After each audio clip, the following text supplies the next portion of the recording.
Imana kuko atabuhombe burimwo.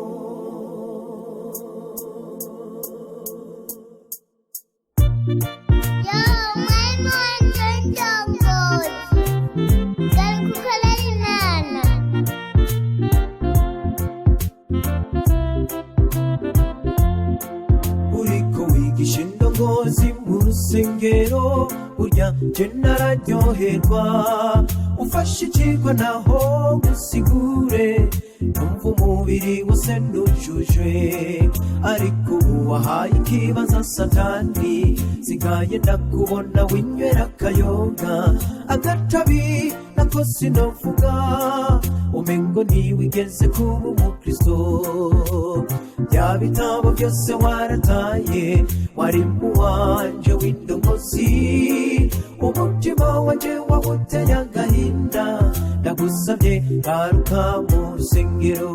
Wari mu wanje w'indongozi, ndagusabye ntugaruke, winumire y'amajambo meza cyane aruhura umutima, abigishwa bawe turagushaka, wari muwe ntugaruke, garuka ukorera Imana kuko atabuhombe burimo. Wari mu wanje w'indongozi, ndagusabye ntugaruke, winumire y'amajambo meza cyane aruhura umutima, abigishwa bawe turagushaka, wari muwe ntugaruke, garuka ukorera Imana kuko atabuhombe burimo.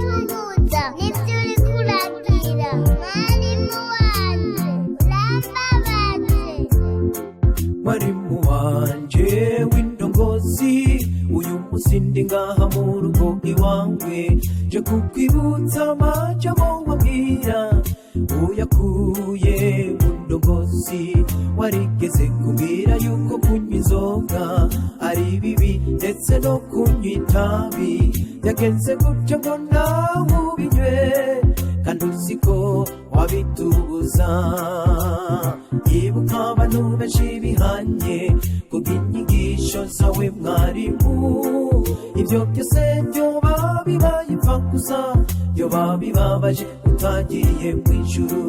Wari mu wanje w'indongozi, reka kumbabariza umutima, garuka utwigishe indongozi, ndagusabye garuka mu rusengero. Wari mu wanje w'indongozi, ndagusabye ntugaruke, winumire y'amajambo meza cyane aruhura umutima, abigishwa bawe turagushaka, ntugaruke, garuka ukorera Imana kuko atabuhombe burimo. Wari mu wanje ndagusabye ntugaruke, winumire y'amajambo meza cyane aruhura umutima, abigishwa bawe turagushaka, wari muwe ntugaruke, garuka ukorera Imana kuko atabuhombe burimo. Abigishwa bawe turagushaka, wari muwe ntugaruke, garuka ukorera Imana kuko atabuhombe burimo. Abigishwa bawe turagushaka, wari muwe ntugaruke, garuka ukorera Imana kuko atabuhombe burimo.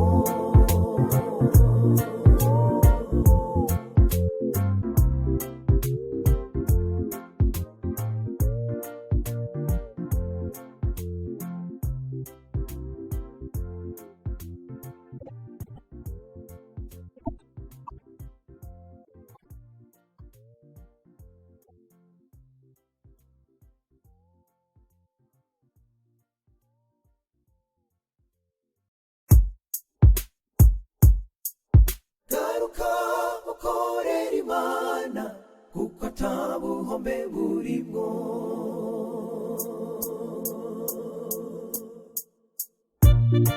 Yo, my jungle.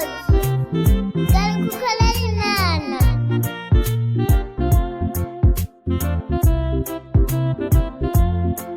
uriko wigisha indongozi mu rusengero burya je nararyoherwa ufashe ikigwa naho gusigure numva umubiri wose ndujujwe ariko wahaye ikibanza satani zikaye ndakubona w'imbere akayoga agatabi nako It is such a blessing to see how this movement that began 70 years ago continues to grow and bring others. This World Pathfinder, as we seek to reconcile with our Heavenly Father and be led by the Holy Spirit, we pray that you will have an encounter with Jesus like never before.